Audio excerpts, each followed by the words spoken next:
Bonjour à tous, nous nous retrouvons dans un nouvel épisode du podcast The Trick Play, un épisode inédit si je puis dire, parce que c'était ce week-end le premier tour des playoffs à 12, première édition, première fois de l'histoire que nous assistons à des playoffs avec autant d'équipes. Un week-end où nous avons beaucoup de choses à dire, n'est-ce pas Kevin, n'est-ce pas Robin, qui seront mes deux interlocuteurs du jour. Beaucoup de Salut choses à à tous. dire, tout ce qui est autour que plus que ce qui est sur le terrain, on va dire. Je suis bien d'accord parce que pour être honnête avec vous, ça va être difficile de trouver tant de choses à dire sur le contenu des matchs et nous risquons de partir à côté, comme le dit Kevin, n'est-ce pas Robin? Ouais, bah surtout que je pense que tout ce qu'il y a autour, c'est le plus important actuellement dans ce premier tour des playoffs. C'est comment est-ce que les gens ont pris ce nouveau format et comment est-ce que les médias surtout ont parlé de ces sujets-là et au-delà du blowout, qui méritait pas. Bon, voilà, il y a tout un. Je pense que ceux qui ont Twitter et un peu les médias mainstream ont grandement vu tout ça. Mais ça va être super intéressant, pas forcément sportivement comme tu dis, mais d'un point de vue politique. Bah, tu sais quoi, je pense que tu as très bien résumé ce que nous allions dire dans cet épisode.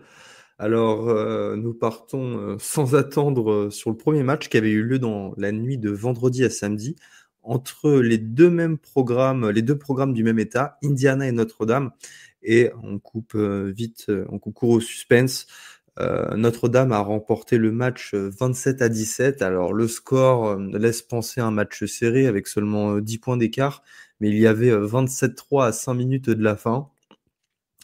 Indiana a inscrit deux touchdowns coup sur coup dans les 5 dernières minutes. Deux touchdowns qui viennent noircir le tableau pour Notre-Dame, mais ça, j'y reviendrai. Parce qu'en fait, les trois premiers quarts-temps ont été littéralement à sens unique. Alors évidemment, le match avait mal commencé avec une interception de Riley Leonard, mais après l'inévitable Xavier Watts a lui aussi réalisé une interception, sa sixième de la saison, alors que Indiana et Curtis Rourke s'approchaient, étaient dans la red zone. Voilà, Xavier Watts qui a encore été exceptionnel dans ce match-là. Et c'est cette interception qui a lancé Notre-Dame et qui a permis deux courses plus tard à Jeremiah Love, notre running back. Je suis fan de Notre-Dame pour ceux qui nous écoutent pour la première fois. C'est pour ça que j'utilise la première personne du pluriel. D'inscrire un touchdown de 98 yards. Alors, la stat qui était drôle à ce moment-là, c'est que ce touchdown de 98 yards, c'était le touchdown le plus court, si je peux le dire comme ça, de l'histoire des playoffs à 12. Vous en doutez bien, c'était le premier touchdown.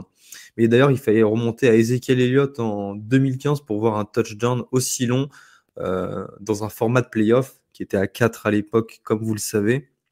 Quoi qu'il en soit, ce premier touchdown de Jeremiah Love a lancé Notre-Dame et voilà, Notre-Dame après a déroulé et a empêché en fait Indiana de produire le jeu utilisé toute la saison par Kurt Signetti pour s'imposer sur ce score de 27-17.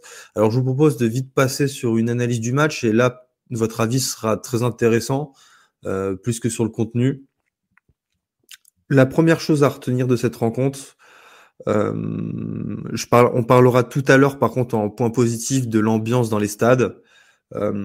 C'est que la défense aérienne de Notre-Dame a éteint comme on pouvait s'y attendre, mais peut-être pas dans ses proportions Curtis Rourke, qui tournait à 269 yards de moyenne et qui termine sur ce match-là à 9 passes complétées sur 19 pour 90 yards à peu près et une interception.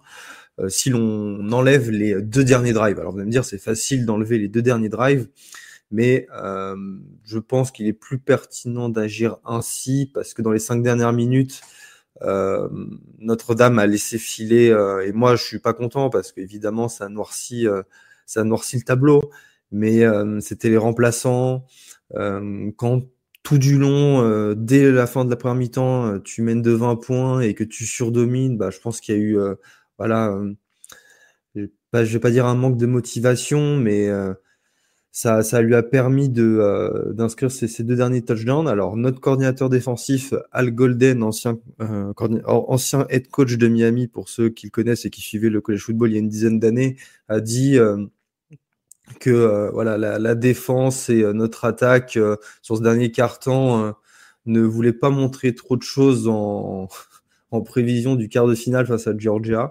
J'espère que c'est la vérité. La défense contre la course a aussi été excellente. 81 yards pour Indiana qui était sur une moyenne de 173 cette année. 17 run stuff et 8 plaquages pour perte sur le running back adverse. À ça, il faut rajouter 3 sacs. Alors, je pense pas que vous ayez des choses à dire sur la défense de Notre-Dame, vous deux, parce que on savait à quoi s'attendre, bien évidemment. Là où j'aimerais avoir votre avis, c'est pourquoi Indiana a eu un coaching, j'ai envie de dire, aussi conservateur dans un moment aussi important de leur histoire. On le rappelle, Indiana est un programme qui galère depuis toujours. C'est l'un des programmes les moins victorieux de l'histoire du college football. Évidemment, quand avant tu jouais dans la Big Ten East avec Michigan, Ohio State et Penn State, tu gagnais pas souvent, donc tu avais des bilans très mauvais. Indiana ne reverra certainement pas de sitôt des playoffs, même à 12. Pourquoi avoir joué si petite bite, si je peux le dire comme ça? Moi, j'ai une réponse, mais je sais pas si elle va plaire aux gens. En fait, je pense que c'était pour pas se prendre une rouste et tu sais, avoir un peu de dire ouais, tiens, on a eu un semblant de. Quand tu regardes le score dans 10, 15 ans, tu dis bon, ok, il y a eu un mini match, alors que tu sais, la réalité, c'est que si tu as regardé le match, il n'y en a pas eu. Mais je pense que c'est pour rester dans l'histoire comme une équipe. Bon, ils ont fait les playoffs et ils ne se sont pas pris de déculottés comme sont pris SMU, par exemple, qui a joué un peu plus agressif, qui au final s'est retrouvé à être. Avait lancé 2 pick six et des interceptions, mais au fond, je pense que c'est que on sauve sa tête et on a l'impression qu'on n'est pas une si mauvaise équipe et qu'on joue un peu, comme tu l'as dit, hein, un peu vulgairement, mais petite bite pour dire, bah voilà, dans 10 ans, on regardera le score et ça paraîtra pas si mal. En phase avec cette analyse, Kevin? Bah, tu sais quoi, j'y avais pas forcément pensé, mais je suis relativement d'accord avec ce qu'a dit Robin, parce que on va dire que les gens regardent souvent le score et pas forcément ce qui s'est déroulé, donc tout le monde va se dire ouais, bah tu vois, on en parlait avant le match du fait que Indiana, SMU et donc au prochain tour Boise devront faire bonne figure parce que c'est clairement eux ce qu'on appellerait une sorte de caution de toutes les petites équipes entre guillemets pour la suite des playoffs à 12. Il se devait de pas être trop ridicule, de pas prendre une déculottée comme ce qu'ont pris à certaines autres équipes sur ce premier tour, mine de rien.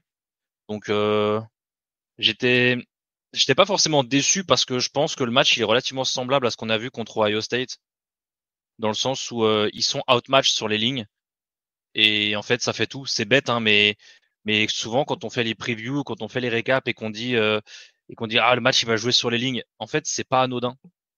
C'est pas anodin et si vous regardez le match contre Ohio State d'Indiana, ils se font écraser sur les lignes et ils peuvent rien faire. Contre Notre-Dame, ils se font écraser sur les lignes et ils peuvent rien faire. Ils ont des O-line qui ont du mal à gérer le blitz. Les pauvres contre Ohio State, c'est le match où le cordeau défensif il s'est fait gueuler dessus contre Oregon, donc il se dit tiens je vais mettre de la pression haute que mes 4 D-line, bah c'est eux qui en ont souffert. Là contre Notre-Dame qui a une défense qui est aussi un peu qui a des trucs un peu exotiques aussi niveau blitz, ils ont pris tarif donc et puis en plus disons que ton jeu repose un peu sur Curtis Rourke et t'as potentiellement l'un des meilleurs backfield défensifs de la ligue en face de toi, donc c'est aussi un peu compliqué. Donc je suis un peu déçu parce qu'effectivement je m'attendais peut-être à mieux, notamment du National Coach of the Year. Tu t'attends pas à ce petit moment petite bite, comme tu dis. Surtout que ce coach-là, tu parlais d'exotisme, Signetti, c'est un personnage, tu vois. Autant quand je vois certains coachs, tu sais, ceux qu'on n'entend pas très bien, enfin, qu'on n'entend pas beaucoup, lui, Signetti, il avait beaucoup parlé avant le match en plus. Moi, je m'attendais au moins à ce qu'il tente des choses. Puis, quasiment aucune quatrième tentative tentée, faudrait vérifier, mais je pense qu'ils n'ont même pas tenté, quoi. Et s'ils en ont tenté une, ils l'ont réussi, mais à plusieurs moments, ils auraient pu le faire. Et voilà, je suis d'accord avec toi. Je suis resté sur ma faim et je me suis dit, bah, ouais, c'est pas l'Indiana qu'on a vu dans la saison. Alors certes, Indiana a eu un calendrier plus facile en fin de compte qu'il n'était sur le papier, mais en arrivant sur cette rencontre, c'était la deuxième attaque du pays avec 43 points par match, la seconde défense en nombre de yards avec 244 yards encaissés. C'était pas non plus n'importe qui. On a l'impression qu'ils n'ont pas cru en leur propre force. Ouais, puis j'irais même plus loin, tu sais, j'irais même dans la préparation du game plan. J'ai l'impression qu'ils se sont dit, bah, tu sais, oublie que t'as aucune chance, sur un malentendu, ça peut marcher, mais qu'ils sont même pas vrai. Enfin, normalement, tu te dis ça, mais là, sont pas vraiment dit ça. Je, Ce qui m'a marqué, c'est la première mi-temps. Gus, c'est qui votre freshman numéro 15, là, le cornerback euh, Leonard Moore, c'est un true ouais. freshman qui a pris la place de Benjamin Morrison, que vous reverrez en NFL, mais qui s'est blessé en cours de saison. Et ben, le game plan, c'était on isole Sarat sur ce gars-là et on tente de lancer. Et les lancers étaient pourris, c'était catastrophique. Et il n'y avait pas de game plan, c'était course ou passe manquer. En troisième, on tente de mettre un back shoulder sur ce gars-là, enfin sur le numéro 15 là. Et il Et termine au final, c'est une passe complétée sur 7 quand il était target pour bah, c'est ça. compléter. Mais en fait, c'est que tu te dis, ok, c'est un trou freshman. Tu te dis, ça peut être la faiblesse de l'équipe, un peu comme si tu targetes quelqu'un d'autre. Mais je me suis dit, en fait, à un moment, au bout de la quatrième ou cinquième passe lancée qui rate, je me dis, c'est la même action en troisième tentative. Sur le début du match, tu es en troisième tentative, tu lances cette passe-là, elle marche pas, trouve autre chose. Et comme tu dis, tente autre chose, soit un peu exotique. Là, ils finissent à 4 sur 12 en troisième tentative. Bah, c'est pathétique au vu de l'attaque qu'ils avaient et au vu du résumé, comme tu le dis, hein, 40 points par match, enfin 35 points par match, meilleure attaque du collège football, enfin deuxième meilleure attaque du collège football. Ça m'a paru très bizarre dans le game plan, un peu comme s'ils jouaient avec la peur. Mais c'est pas ce que tu dois avoir quand tu es en playoff.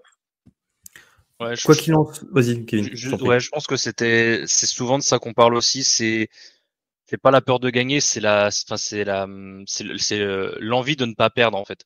Et souvent, c'est ça qui te fait un peu faire des conneries et qui, surtout au niveau du play calling.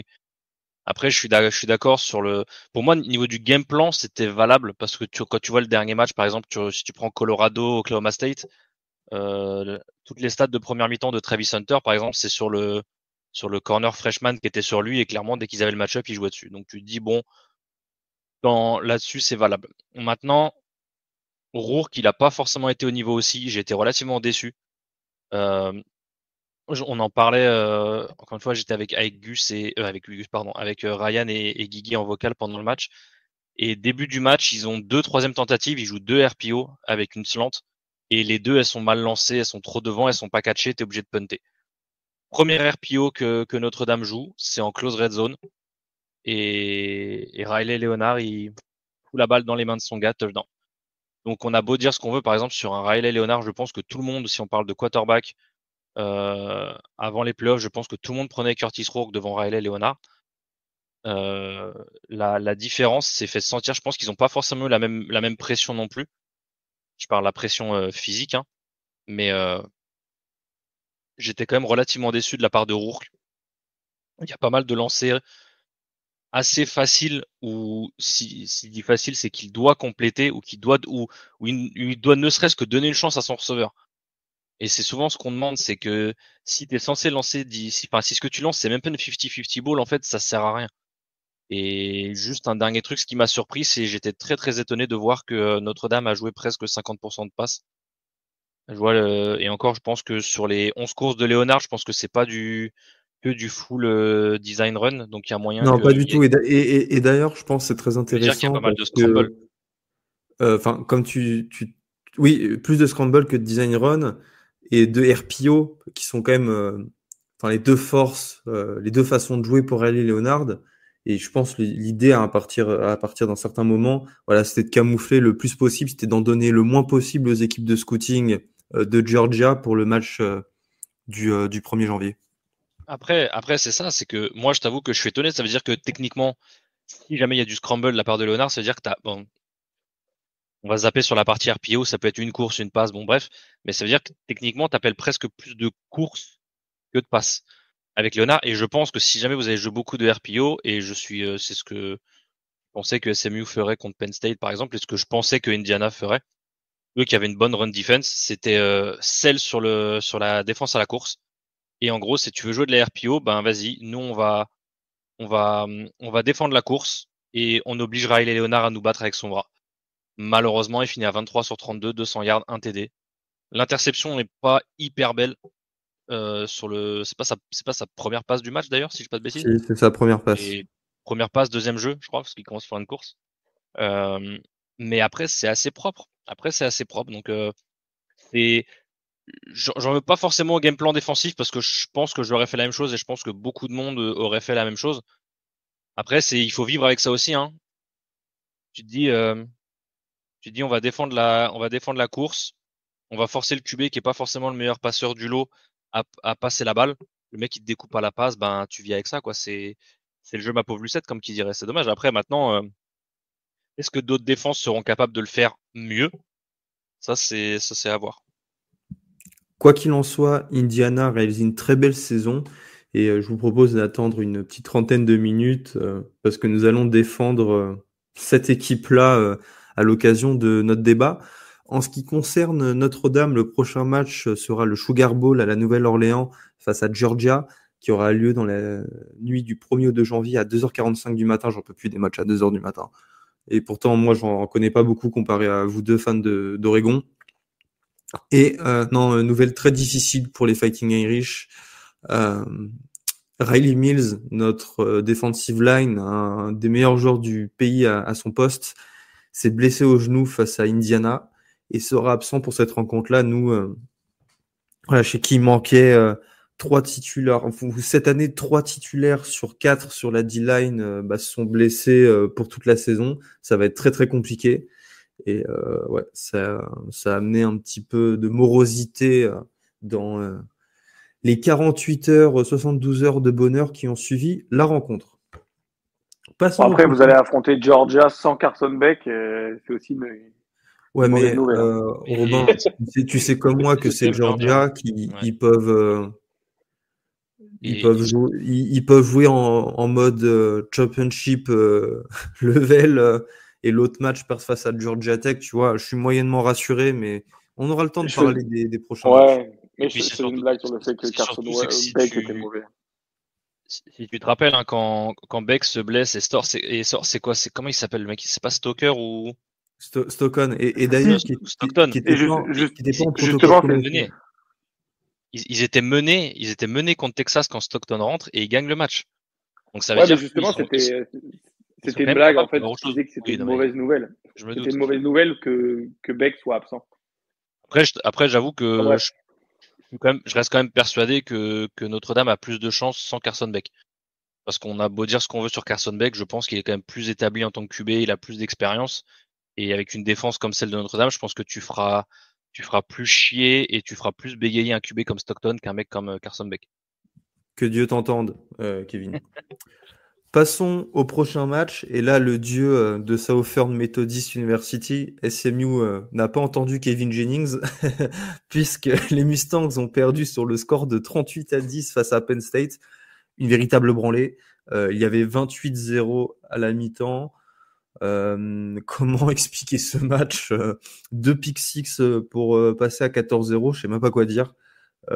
Dès le début de la rencontre, on a senti que c'était fini hein, un petit peu et ça a ajouté beaucoup de frustration à notre samedi, un samedi qui a mal commencé. On s'attendait au moins à ce qu'il y ait voilà, un petit peu plus de rivalité de la part des Mustangs parce que voilà, SMU était sur une série d'une dizaine de victoires, je crois, ou voilà, grosso modo, même peut-être là je suis à combien? Ouais, ils étaient sur 9 victoires consécutives.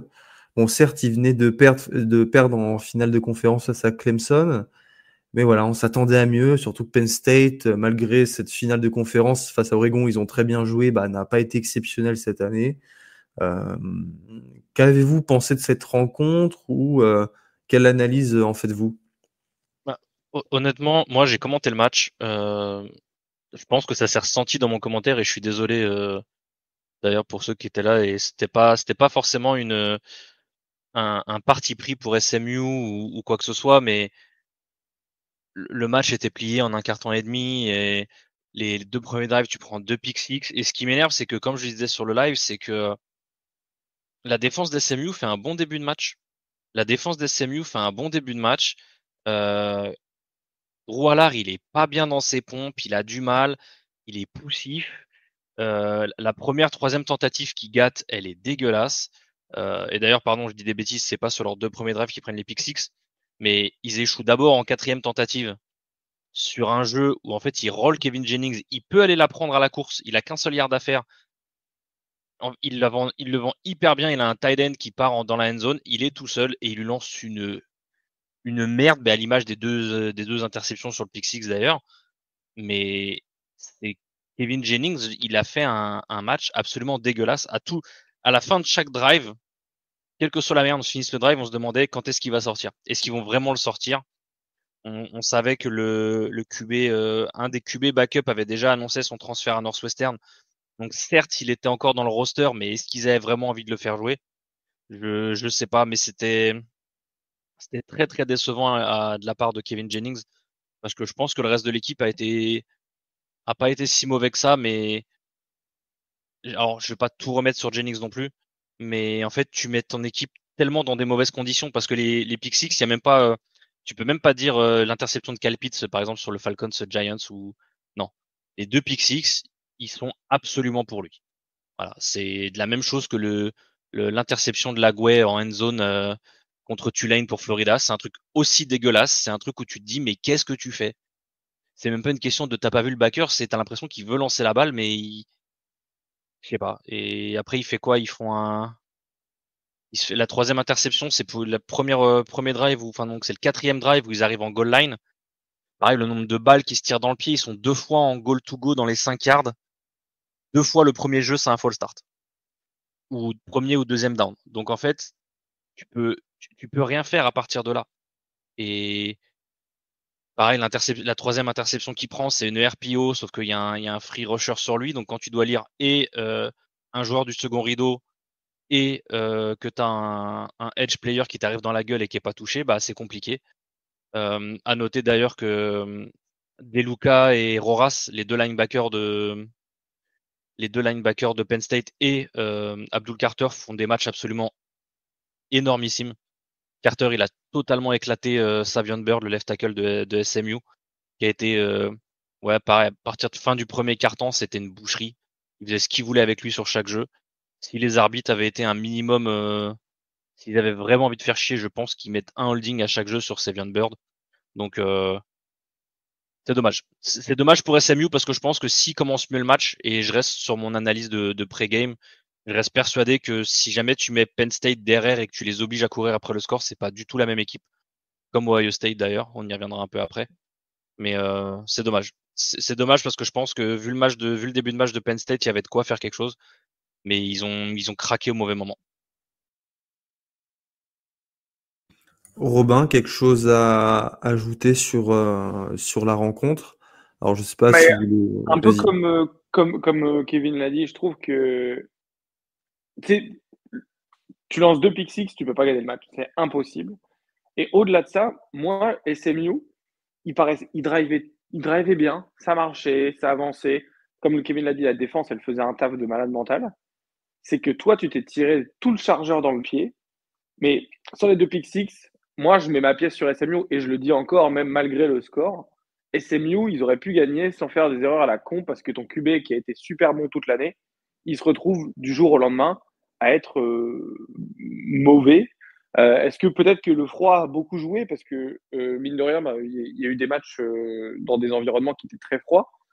Ohio State, il faisait genre -1, -2. Pareil pour Penn State, quand ils ont au coup d'envoi, il faisait pas très chaud. Et bon, Indiana, Notre-Dame, il faisait pas chaud, mais Indiana a l'habitude du froid. Et en fait, je me suis dit à quel point le froid, ça s'est rentré dans la tête de Kevin Jennings. En plus, avec les interceptions, ça n'a pas du tout aidé. Mais voilà, la défense, elle était là ce jour-là. Et il y a juste ton QB qui n'a pas cliqué, mais ton QB, c'est ton équipe. Donc, c'est vraiment dommage et je reste persuadé que SMU aurait été compétitif si jamais ils n'avaient pas commencé le match vraiment loin au score en faisant des jeux bêtes. Donc voilà, moi je suis déçu pour ce match parce qu'honnêtement, je voyais un gros SMU revanchard et on n'a pas eu ça du tout. Donc c'est vrai que c'est dommage. Tu vois, même si je pensais qu'il n'y aurait pas d'upset, que tous les favoris remporteraient ces premiers matchs, pour moi, SMU était l'équipe la plus susceptible de battre son adversaire, plus que Tennessee face à Ohio State, mais on reviendra, je reviendrai sur ça après.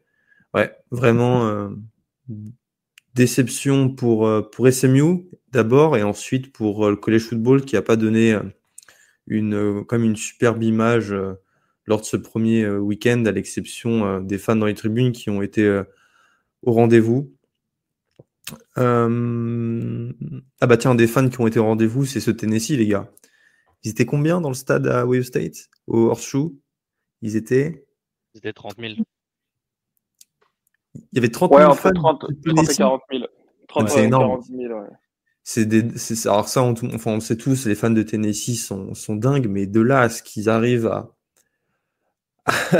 non mais déjà qu'ils arrivent à acheter autant de billets, parce que évidemment, il y avait des places à louer automatiquement pour Tennessee, mais c'était certainement pas 30 000. Ça veut dire qu'il y a à peu près 20 000 fans, ou même plus, je dirais 25 000 fans d'Ohio State qui ont vendu leur place à des fans de Tennessee. Et si vous suivez un petit peu les boards de college football, c'est un peu le nerf de la guerre. Ça fait partie des sempiternels débats, ne pas revendre ses places à un fan de l'équipe adverse. On a vu énormément de stades qui se sont fait parce que le stade était orange, hein. On regarde à la télé, le stade est orange. Bon, en réalité, quand tu regardes sur des vidéos un peu plus précises, tu vois quand même qu'il y a une majorité, et vous le comprenez bien, s'ils sont 30 000, c'est-à-dire qu'il y a 70 000 fans, même plus, d'Ohio State, mais c'était vraiment impressionnant. Quoi qu'il en soit, les supporters des Volunteers ne les ont pas aidés, puisque Ohio State a remporté la rencontre 42-17. 42-17, c'est une branlée. C'est peut-être la plus grosse branlée de ce premier tour, et j'en profite parce qu'il n'y a pas de fans de la SEC, la SEC ici. Que fait cette conférence inférieure au premier tour? Mais oui, comme dirait Lane Kiffin, merci au comité de nous avoir gardés sur le bord de notre canapé. D'ailleurs, canapé depuis lequel Lane Kiffin regardait les playoffs, parce qu'il n'a pas su gagner contre des équipes médiocres de SEC. Mais après tout, moi, je suis bien content. En fait, je voulais une victoire de Tennessee égoïstement pour Oregon. Mais au vu du match, je me suis dit, quand ça a commencé, je me suis dit, pourvu qu'ils se prennent une sacrée branlée pour que les fans de SEC ils arrêtent de pleurnicher sur leur appartenance au playoff, sachant que Tennessee c'était les troisièmes du pays, il me semble. Et résultat, voilà, ils se sont pris troisième équipe de SEC, effectivement, pardon. Et ils se sont pris une déculottée par un Ohio State maîtrise, plus qu'en maîtrise, je dirais. Ils ont survolé cette rencontre. Un game plan absolument parfait. Comme quoi, quand Ryan Day et Chip Kelly ils arrêtent de jouer à qui a la plus grosse avec Michigan pour savoir qui court le mieux et qui maîtrise les tranchées, et que quand tu te réfléchis et que tu lances à tes receveurs NFL, bah, c'est pas plus mal. C'est assez facile. Et certes, la défense de Tennessee, on peut en dire ce qu'on veut, mais elle a bien été découpée par Will Howard et ses compères. Un Jeremiah Smith vraiment très très bon. Egbuka, pareil, très très fort ce soir-là. Et voilà, je pense que le 42-17, c'est un vrai 42-10 en réalité, puisqu'ils sont pris les remplaçants ont été sur le terrain. Et je suis persuadé que ce match-là aurait pu vraiment tourner en grosse déculottée, pire que ce qu'il y a eu si Lamavella avait été sorti sur blessure, parce qu'il s'est vraiment tapé des gros hits, notamment un qui a fendu son casque. Je ne sais pas si vous avez vu la vidéo. Ça s'est vu sur les highlights. Je te reprends, Robin. En fait, Ouais. tous les moments sur la vidéo d'ESPN où on voit Yamaleava, le quarterback de Tennessee, et ben c'est des moments où il scramble. Je sais pas si vous avez eu aussi, si vous avez aussi eu cette impression. Moi, je vous avoue que je dormais à 2h30 du mat cette nuit-là. Alors que bon, à Ohio State, notamment, on voyait sur cette première mi-temps toutes ces longues passes de Will Howard qui, pour une fois, arrivaient à destination. Jeremiah Smith qui inscrivait ses 2 TD.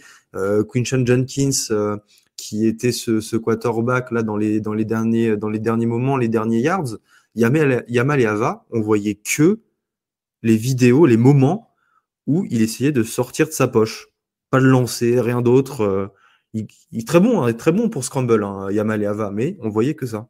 Mais on peut même résumer. Et en plus, ça me fait penser, Tennessee, il paume un match. Je me demande si c'est pas contre Arkansas. C'est une équipe en rouge. Je me demande Oui, si c'est Arkansas. Arkansas. C'est on en parlait, la défaite contre Arkansas. Ils font tellement un non-match en début de match que je crois qu'il a fallu attendre les 60% de la vidéo, donc début du troisième quart-temps, pour voir un jeu de l'offense de Tennessee. C'était avec le match contre Arkansas. Là, le match là contre Ohio State ce week-end, il y a aucune course. Alors pourtant, Dylan Thompson est sorti en début de match, il finit avec 2 courses, 6 yards, donc ça a un peu changé la donne aussi.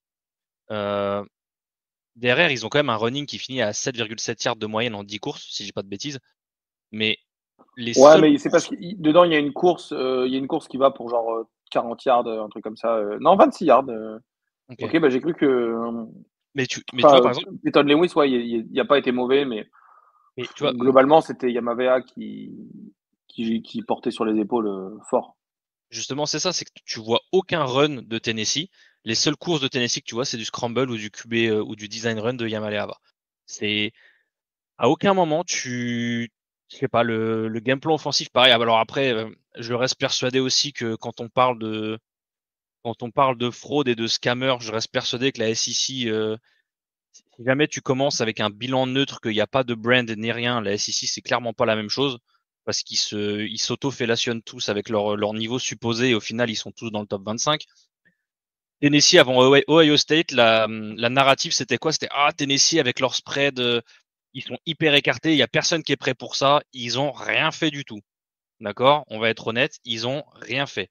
Tu avais l'excuse de si tu joues une équipe de Pac-12, la Pac-12 ils ont l'habitude de jouer des équipes de spread, ils ont joué Ohio State qui joue en Big Ten, ils ont l'habitude d'avoir que du personnel 22, ils les ont éclatés. Donc la narrative de Tennessee, c'est une top 3 team SEC, c'est ils ont un schéma offensif qui est hyper particulier. Attention, je crois qu'à un moment j'avais même entendu le pire match-up pour Ohio State, c'est Tennessee vu leur schéma offensif, rien du tout. Tennessee, c'est l'une des défenses les plus rugueuses de SEC, rien du tout. Donc je suis désolé, vous pouvez pas savoir. Enfin, je pense que si vous commencez à comprendre à quel point ça me fait plaisir que Tennessee soit fait éclater, notamment parce que Lane Kiffin est porté disparu depuis 48 heures maintenant. Donc lui et Paul Finbaum là aussi, ça fait plaisir. Non, pas grand chose à dire. Je suis absolument d'accord avec Robin. C'est Ohio State quand ils se rappellent que ils ont des receveurs NFL, c'est quand même autre chose. Donc nous qui les jouons dans 10 jours avec Oregon. Ah, Ouais, c'est ce que j'allais dire. Après, on parlera pas trop de ce match parce que ça fera l'objet d'un épisode. Mais c'est vrai que ça change beaucoup notre vision. Euh, Moi, je partais du principe que voilà, les 2 favoris pour le titre étaient Oregon et Georgia. Et peut-être Notre-Dame juste derrière. Maintenant, je mets clairement Ohio State dans le mix. Parce que ce match-là, alors après, vous pouvez me dire, ouais, c'est juste une seule occurrence, mais ouais, le match a eu lieu, il a eu lieu au moment le plus important, le premier tour des playoffs.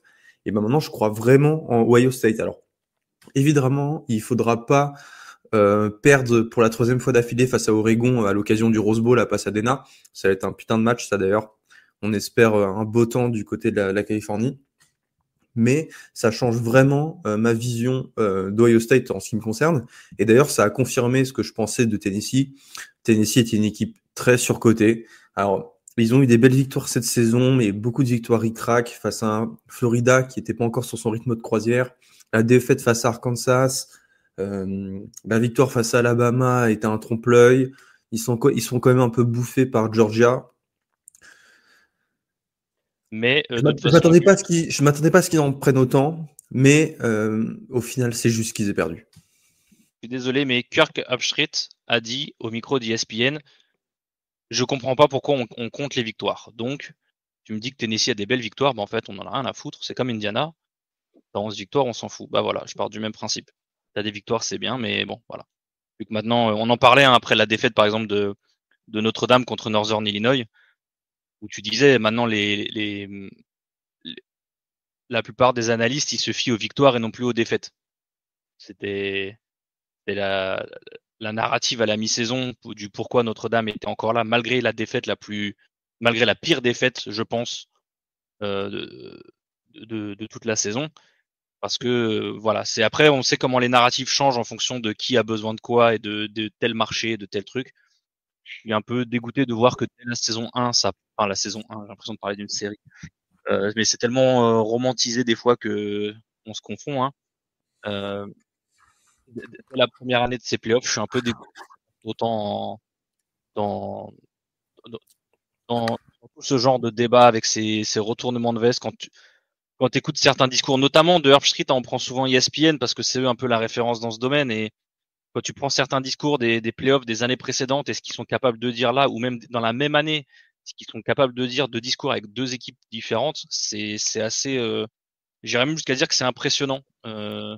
Ah, mais le format a changé, donc les logiques du college football changent. Oui. Et c'est pour ça qu'on accepte aujourd'hui facilement qu'une équipe qui est perdue face à Northern Illinois soit en playoff, alors qu'il y a encore un an, c'était à juste titre totalement inimaginable.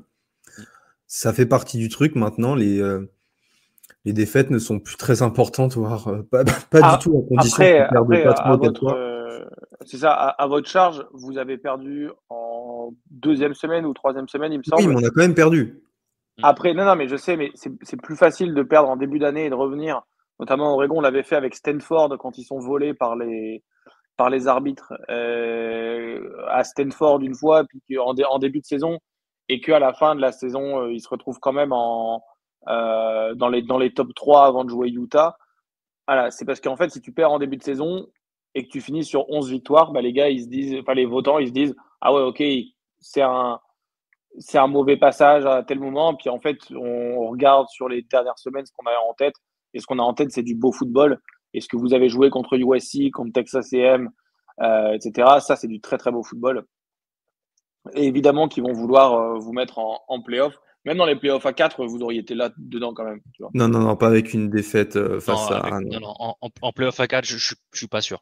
Tu vois, je pense qu'il y aurait eu Si. Texas, Georgia, Penn State. Non, je pense qu'il y a moyen qu'ils se fassent sauter. Après, on sait pas parce que tes critères changent, mais je suis assez d'accord avec ça. Et si tu prends l'exemple d'Ohio State, par exemple, Ohio State qui finit sa saison sur une défaite contre Michigan et qui va pas en Pac-12, désolé, en Big Ten Championship, pareil, hein, si c'est pas ils sont classés huitième, hein, si j'ai pas de bêtises, mais la vision que tout le monde avait, donc du coup avant cette branlée contre Tennessee, la vision que tout le monde avait, c'était ce match contre Michigan. T'as beau avoir éclaté Illinois, t'as beau avoir perdu seulement d'un point à Oregon qui est numéro 1 du pays, ce dont les gens se rappellent quand ils viennent dans le match contre Tennessee, c'est le fait qu'il y a 3 semaines, 2 semaines, non 3 semaines du coup, Ohio State est perdu contre Michigan à domicile alors que Michigan est médiocre cette année. Donc je suis aussi assez d'accord. Et ça, c'est un truc qui n'a pas forcément changé. Et d'ailleurs, je pense que au final, c'est ce qui a aussi coûté la place de Bama. Parce qu'on a beau dire ce qu'on veut, mais leur défaite en novembre et le fait que SMU 1 aille en finale de conf et 2 ne perdent que de 3 points sur un walk-off field goal, ça joue aussi. Ce qui veut dire que la dernière impression que les deux équipes t'ont laissée, elles ont quand même eu du poids. Donc c'est toutes ces valeurs entre guillemets qu'on avait du college football n'ont pas totalement disparu. Elles sont amoindries, je suis d'accord, mais il y a quand même un restant de ça. Je suis d'accord, et d'ailleurs, Kevin, on va continuer le débat, puisque avant de parler de Clemson, Texas, nous allons nous poser quelques questions et tenter d'y répondre ou donner des éléments de réponse pour que vous, auditeurs, puissiez vous faire votre avis. Voilà, je commence direct. Le premier tour n'a pas été intéressant, il faut le dire, soyons honnêtes. Et est-ce que, comme prévu, c'est la question que je vous pose, est-ce que c'était à prévoir que ce premier tour allait être inintéressant? On va faire comme ceci, on va procéder comme ça. Chacun donne un avis. Robin ou Kevin, lequel d'entre vous deux veut commencer? Vas-y, Rob.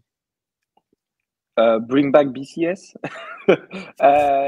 Non, au-delà de ça, j'ai jamais été fan du format à 12. Je suis toujours parti du principe que les playoffs à 4, ceux qui pleurnichaient, c'était le cinquième, et ben, que dans les playoffs à 12, celui qui allait pleurnicher, ça serait le 13e et le 14e. Et ben, ça n'a pas manqué. En fait, plus tu vas mettre une équipe, qu'on fasse des playoffs à 17 ou à 18, ben, celui qui va pleurnicher, ça sera le 19e et le 20e. Voilà, c'est très dommage au vu du format. Au vu du seeding également, je vais parler pour Oregon, mais ça arrivera certainement à d'autres fois. Le bid automatique, enfin la sélection automatique au prochain tour, enfin en quart de finale des playoffs pour le champion de conférence le mieux classé, ça amène des match-ups, comme on voit en quart de finale où Oregon et Ohio State vont jouer, alors que c'est certainement les deux prétendants au titre, qui seraient malheureusement auraient pu jouer en demi-finale ou en finale. Là, il se joue très tôt. Donc voilà, moi, je suis pas du tout fan du format 12. Très peu de monde le sont et on le voit aujourd'hui. Si jamais moi, mon point de vue, c'était si on augmente les tailles des playoffs, si on met les 6 et on met les deux premiers qui ont un bye week et le 3 joue contre le 6, le 4 joue contre le 5. Ça, c'était mon format idéal s'il fallait augmenter les playoffs.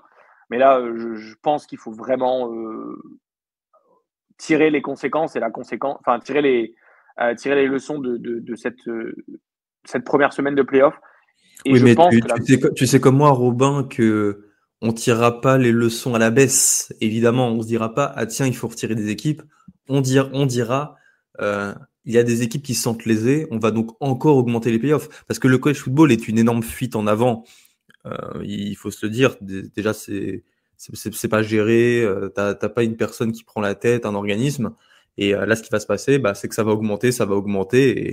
Et voilà, ça va encore plus tuer la ball season qu'elle ne l'est actuellement. D'ailleurs, vous avez regardé des matchs de ball autres que le Gasparia Bowl? Mais là, c'est encore pire, quoi. Déjà qu'avant, c'était un petit peu compliqué, mais moi, je regardais, mais là, il n'y a plus aucun intérêt. Il n'y a plus aucun intérêt. Là, en ce moment, il y avait UTSA, le Myrtle Beach Bowl, qui est en général un bon bowl entre UTSA et Coastal Carolina. Je l'ai appris à la mi-temps. Et là, en ce moment, je crois, il y a Fresno State, il y a le Famous Idaho Potato Bowl, qui est quand même un bowl sympa, quoi. Bah, je viens de l'apprendre. Bah, écoute, moi, j'ai regardé les playoffs du FCS et non pas les bowls, tu vois, tellement ça m'intéresse. C'était hyper sympa, d'ailleurs. Ouais, grave. Et juste pour finir Et après, Kevin, ok. mon rant, tu vois, c'est que il y aura toujours des équipes qui vont se sentir lésées. Ça arrivera toujours. Moi, je pense que si tu dois prendre une leçon de ça, c'est qu'il faut réduire le nombre d'équipes. Mais on sait qu'avec les contrats télé, ça n'arrivera plus de réduire le nombre d'équipes. Mais la leçon que tu dois surtout pas prendre, c'est de dire ah mais en fait on aurait dû mettre Alabama, on aurait dû mettre Ole Miss parce que ça aurait été compétitif. Et ça c'est tellement pas la leçon à prendre parce que qu'est-ce que ça dit encore une fois de la saison régulière? Ça dit que bah, en fait on s'en fout un peu puisque l'équipe qui sera dans le top 25 de pré-saison et qui a un gros nom type Alabama, Ole Miss, et ben en fait ils méritent d'y être parce que juste grâce à leur nom et que c'est comme ça en fait que ça va aller. Mais c'est surtout pas la leçon à prendre de tout ça, c'est vraiment que les petites équipes en fait méritent d'y être grâce à leur saison. Et oui, Indiana s'est fait éclater. Oui, SMU s'est fait éclater. Oui, Tennessee s'est fait éclater, mais ça n'empêche que ils ont mérité d'y être sur la saison. C'est comme si tu dis aux Jeux Olympiques, on enlève le nageur de la Croatie parce qu'en fait, il nage pas dans les mêmes temps que Marchand ou qu'aucun autre gars, juste parce qu'en fait, il mérite pas d'y être. Dans ce cas-là, ta finale, tu la joues dès le début, tu vois. Ça n'a pas de sens, tu fais pas de qualif. Mais voilà, moi je suis très déçu de ce format et je pense que beaucoup de gens ont ouvert les yeux sur les playoffs à 12. Avant, c'était quand même quelque chose que beaucoup de gens voyaient en disant mais on va avoir des super Oui, matchs c'était à la unanime. télé. C'était unanime. C'était un peu unanime. Moi, j'y ai jamais été et je pense que Gus et Baptiste, on était d'accord. Moi, avant, j'étais très bien avec le playoff à 4. C'était un bon compromis, on va dire. Ouais, je suis devenu extrémiste et ça y est, je veux le BCS. Kevin, tu couperas au montage, je suis devenu extrémiste. Kevin, à toi, est-ce que tu as un avis? Ouais, alors moi, un poil différent de Robin, parce que moi j'aime bien, alors après moi je me pose un peu en porte-à-faux là-dessus, c'est que j'aime bien les, les affiches que peuvent nous donner déjà le réalignement, parce qu'effectivement cette régionalité du college football, ça fait que là on avait eu une affiche inédite, on a eu deux affiches qui ne se sont passées que une ou deux fois sur le premier tour, donc ça offre des match-ups qu'on voit pas forcément souvent, voire qu'on n'a jamais vu, donc moi je trouvais ça intéressant. Et j'étais pas contre le playoff à 12 dans le sens où si c'est bien géré, ça peut le faire. Je suis désolé, mais j'ai vu ce qu'aurait donné le tableau des playoffs sans les autobids. Pour moi, c'était un tableau qui faisait sens. J'ai vu ce que donnait le tableau après le premier tour avec un reseeding des têtes de série. C'est un tableau qui fait sens malgré les autobids. Donc en fait, pour moi, il y a du potentiel. Pour moi, il y a quelque chose à faire. Pour moi, ça te laisse des belles affiches. Je suis désolé, mais pour moi, voir Boise State alors qu'ils soient directement en quart de finale ou pas, ça c'est une question. Est-ce qu'ils doivent avoir un bail? Mais voir Boise à ce niveau-là de la compétition, je kiffe. Voir Arizona State à ce niveau-là de la compétition, je kiffe. Même SMU, même Indiana. Et encore une fois, même Tennessee, je suis désolé, tu finis troisième de ta conférence, qui est la meilleure conférence potentiellement du pays. Bah vas-y, tu mérites d'y être, y a pas de souci. Maintenant, la problématique que j'ai, c'est que on peut pas remettre en cause les victoires.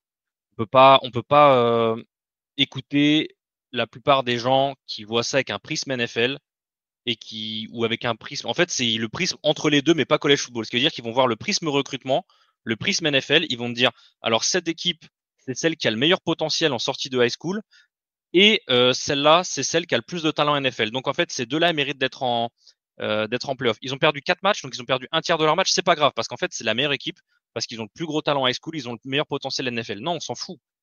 Il y a énormément d'équipes cette année et je vais même pas dire que la SEC parce que c'est pas les seuls. Ohio State en fait partie aussi.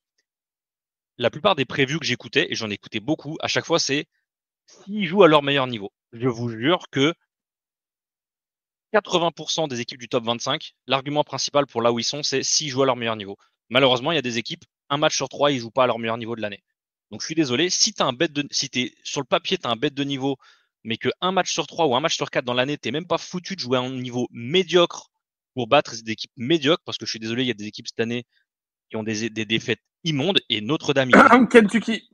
voilà, non mais Kentucky, on peut parler de plein d'équipes. Et encore une fois, Notre-Dame y est. Oregon, je pense qu'on est la seule, logiquement, équipe qui échappons à ce genre de discours. Mais même Oregon, je suis désolé, mais c'est pas une question de brand, c'est pas une question de conférence. Si Oregon, cette année, ils ont qu'une seule défaite, c'est contre Purdue, bah, je suis désolé, t'as pas du tout le même discours. Et après, à l'inverse, c'est que si Indiana, ils finissent à 11-1 et la défaite, c'est pas contre Ohio State, c'est contre Purdue, bah là, les gens, ils ont pas le même discours. Déjà qu'ils ont un discours qui est pas terrible à propos d'Indiana.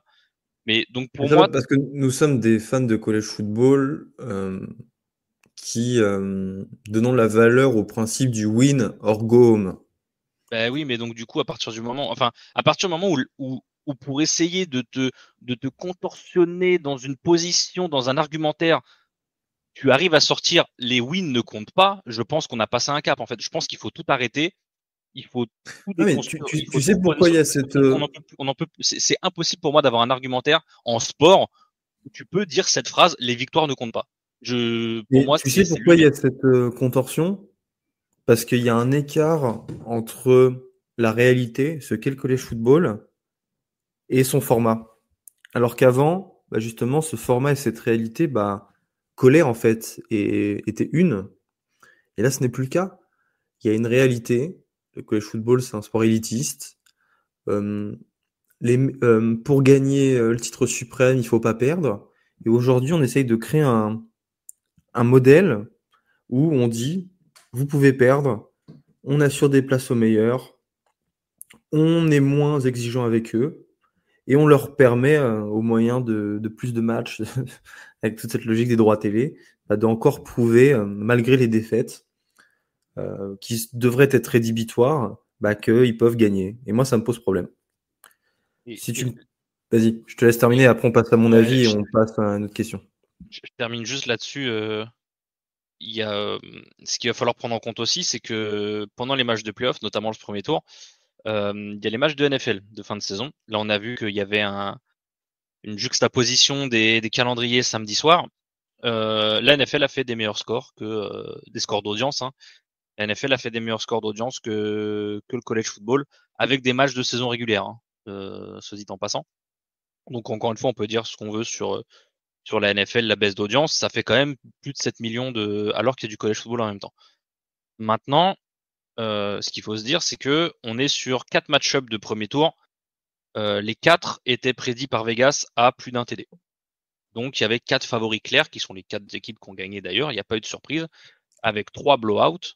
Ça va lancer mon argument, ce que tu dis. Parfait. Voilà. Et des matchs qui ont été moins regardés que la NFL. Donc maintenant, ça veut dire que très clairement, comme on sait que la raison du réalignement, la raison des playoffs à 12, la raison du pourquoi telle conférence aurait plus d'équipes que d'autres, on sait que c'est l'argent. On va arrêter de faire les menteurs.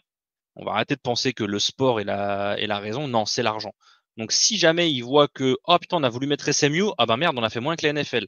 Oh on a voulu mettre Indiana, ah bah on a fait moins que la NFL. Bon bah finalement on va mettre Alabama parce qu'Alabama s'avance, c'est un gros market. On va mettre Ole Miss parce que c'est la SEC, c'est un gros market. On va faire ci, on va faire ça. Et bon au final on va se retrouver avec les mêmes équipes. On voulait diversifier par rapport au playoff à 4. Au final on va se retrouver avec le même merdier. Je pense que ce sera pas plus compétitif parce que très honnêtement là, si on veut rigoler, je pense que tu mets Alabama à la place de SMU contre ce Penn State-là, ils prennent la même volée. Je pense que tu mets Alabama à la place de Tennessee contre ce Ohio State de samedi, ils prennent la même volée. Donc, je suis pas sûr que ça rééquilibre vraiment les choses. Mais oui, je pense que, de toute façon, on le sait, Gus, t'en es conscient aussi, c'est qu'au final, l'argument principal du moindre rééquilibrage, ça va être le pognon. Ben, en fait, c'est ça, c'est que tu sais, tu te retrouves à dire ah oui, mais la SEC, c'est la meilleure conférence, on devrait avoir 6 équipes. Ouais, mais c'est parce que toi, tu as voulu faire la meilleure conférence en allant chercher et affaiblir tout le reste. C'est que Ouais, c'est mais c'est de ça, ta tu, faute. tu, tu, C'est tu que c'est pipes, de ta tu pipes faute. les dés et après et après tu viens dire ah regardez c'est nous les meilleurs. Enfin tu changes les règles du jeu et après tu viens dire ah bah ouais vous avez vu c'est nous les meilleurs. Ah bah oui, mais tu sais, c'est ouais, les conséquences. Non, mais tu sais, t'as voulu l'argent, puis tu veux le beurre, l'argent du beurre, le cul de la crémière, puis voilà, c'est au bout d'un moment, tu peux pas tout avoir.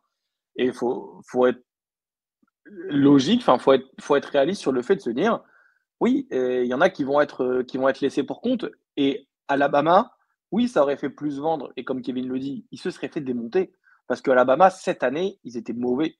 Et l'année prochaine, ils seront aussi mauvais. Bon, voilà, je fais un teasing de preview, mais au-delà de ça, peu importe s'ils sont bons l'année prochaine, c'est que tu vas dire, ah, mais parce qu'une équipe a un gros nom, on les met en playoff. En ce cas-là, Dallas, tous les ans, ils peuvent prétendre à un titre. Les Dallas Cowboys, ils peuvent prétendre à un titre parce que c'est le gros nom de la NFL.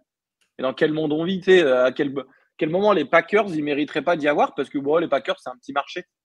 Non, vas-y, il faut aller se faire foutre au bout d'un moment. Que Kevin le dit, les victoires, ça compte. Les victoires, ça compte. T'as gagné tes matchs. Aussi. Oui. Mais bon, parlons de Clemson, Texas. Là, Attends, avant, il faut que je donne mon avis, Robin. Ouais, pardon. Non, évidemment, ça reprend tout ce que vous dites, mais mon avis dans tout ça, c'est que il y a une erreur, c'est une erreur de croire qu'il y a 12 équipes qui peuvent remporter le titre en college football, et on n'est pas obligé d'aller loin, hein. On peut remonter aux 10 dernières années. Citez-moi une année où il y avait plus de 3 équipes qui pouvaient remporter le titre. Plus de 3 équipes qui étaient élites. Aucune, mais c'est là, ça. Je suis en train de chercher, je pense que j'ai une bonne mémoire sur les 10 dernières années, sur les 10 derniers playoffs. Je ne sais pas, il n'y a pas plus de 3 équipes. Si, tu avais ces 2 années avec Alabama et Texas, mais à chaque fois, ça s'est terminé sur 2 branlées. Sur la toute première année des playoffs à 4, Ohio State. Avec Michigan, tout ça, ouais. Wow. En vrai, même Florida, hein. Regarde Florida State, LSU. Florida State, Oregon.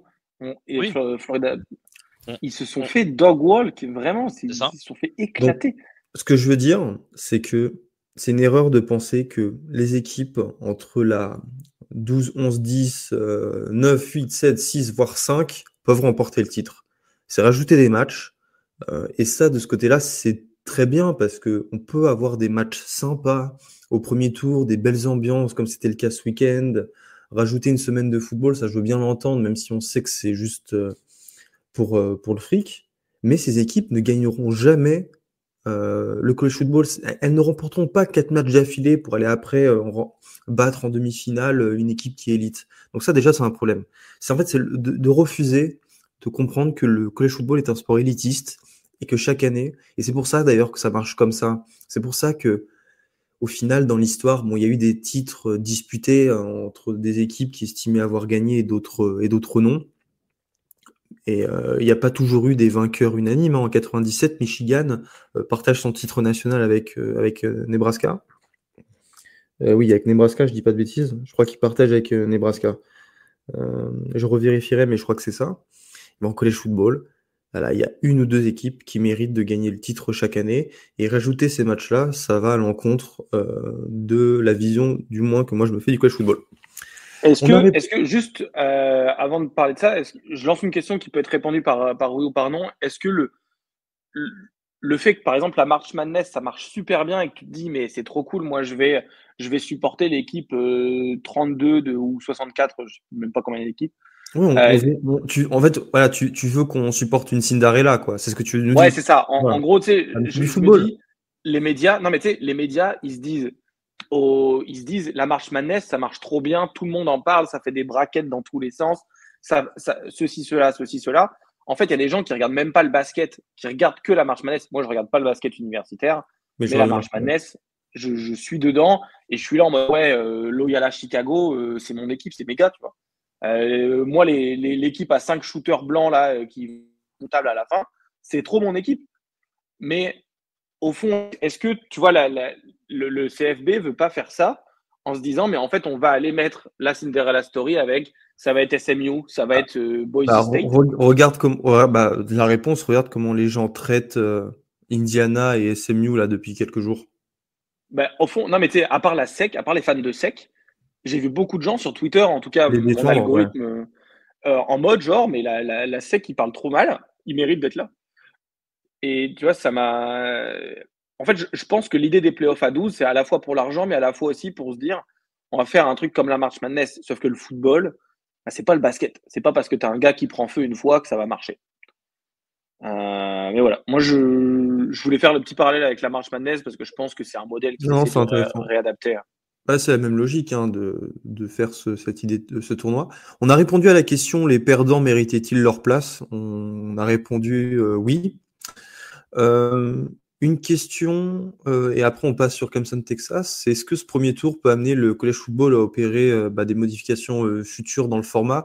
On y a un petit peu répondu, donc je propose que l'un d'entre vous deux donne son avis et après on passe à la suite. Juste oui. Voilà. Moi je suis d'accord, en fait.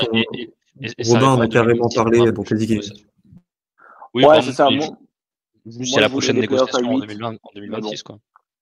Ça va aller à 4, ça va aller à 14 équipes. Ça devrait descendre, mais ça va monter. Tant pis, ça va perdre un intérêt encore une fois, mais bon, c'est l'argent. Ah tiens, j'avais envie de dire un truc. J'ai pas trop aimé les réalisations télé. Le bandeau ESPN était trop triste. Et même d'une manière générale, les 3 matchs dans le froid, ça a apporté une sorte de... Putain, on n'est pas positif. Hein. Une sorte de gris de... J'ai pas trouvé ça beau, en fait. J'ai pas trouvé ça joli. Vous savez, quand on regarde les matchs de play-off, quand il y avait les 2 demi-finales, tu savais que c'était les demi-finales. Il y avait un truc, il y avait un grain. Là, j'ai trouvé ça assez quelconque. Peut-être parce que je ne suis pas habitué à avoir des matchs de play-off au 20 décembre. Mais je n'ai pas trouvé ça exceptionnel. Je ne sais pas si d'ailleurs vous qui nous écoutez, auditeurs, pensez la même chose, mais ça m'intéresserait de le savoir parce que j'ai pas trouvé ça ouf. Bref. Est-ce que tu as, d'un point de vue, tu sais, le scoreboard, je suis d'accord avec toi, mais le fait que ça joue dans le froid, moi, c'est parce que ça a été des matchs mauvais à regarder. Mais tu sais, un match qui se joue dans le froid de type le Iowa State, Kansas State, le Farmageddon, tu vois, cette année qui s'est joué dans le froid, ça caillait de fou. Mais c'était un super match. Et ben, tu vois, j'ai pas eu de problème à me dire, ah ben, ok, ça joue dans le froid. Et le problème que tu as, c'est peut-être que des équipes qui jouent dans des températures chaudes, genre Tennessee, etc., qui doivent se pointer et il fait 2 degrés. C'est le match le plus froid de leur histoire. C'est ça aussi que ça pose problème, c'est qu'il y a des écarts de température comme tu vas jouer à l'autre côté des États-Unis, tu vois. Ouais, mais j'ai pas trouvé ça, mais je suis d'accord avec toi, pourtant j'aime bien, mais j'ai pas trouvé ça ouf. Bref, un endroit où il faisait chaud, Robin, c'était Austin dans le Texas.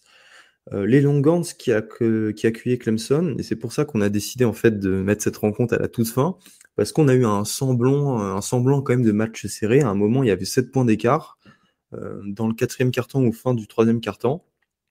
Ça n'a pas empêché Texas de l'emporter 38-24 face aux Tigers qui sont qualifiés in extremis en battant SMU en finale des CC. C'est un match qui a quand même été plutôt plaisant. Je sais pas ce que vous en pensez. Moi, j'ai plutôt bien aimé. Après, c'est peut-être la comparaison avec les 3 autres rencontres qui font que voilà, j'ai eu ce sentiment. Mais vous, qu'est-ce que vous en pensez? Voilà, c'est un beau match finalement. Vas-y, Kevin. Ouais, je pense que c'était peut-être effectivement la comparaison avec les autres. J'avoue que c'était tellement un beau match que je me suis endormi dans le fin de troisième, début de quatrième. En fait, je me faisais chier parce que Texas dominait. Ça a mis un peu de temps à se dérouler, mais ils dominaient. Ils avaient 3 TD d'avance. Là, je reste devant le truc. Je vois que Clemson revient. Je me dis, ah, est-ce que Texas est en train de choke? Clemson revient à un TD. Putain, Texas, c'est vraiment des nuls et tout. Et 2 jeux plus tard, ils prennent un TD de 77 yards de Blue, je crois. Jaden Blue, ouais, parce que Texas a Jaden Blue. construit sa Quel... victoire sur le jeu au sol avec 292 yards, Ah, 2 vraiment. joueurs à plus de 100 yards, Jaden Blue et Quintrevion Wisner, ils sont sérieux avec les blazes. Quintrevion Wisner à 146 yards et 110 yards, les deux avec 2 touchdowns. Après, faut voir que Wisner, il s'est pris pareil, en 2 jeux, quand ils ont le pick six qui est annulé, là, Clemson, d'ailleurs, ça a changé pour un blindside block sur un O-line. Le jeu d'avant, ils perdent leur tackle droit, Texas, je parle. Là, après, c'est un de leurs, je montre, c'est pas leur centre qui prend le blindside block qui a du mal à se relever.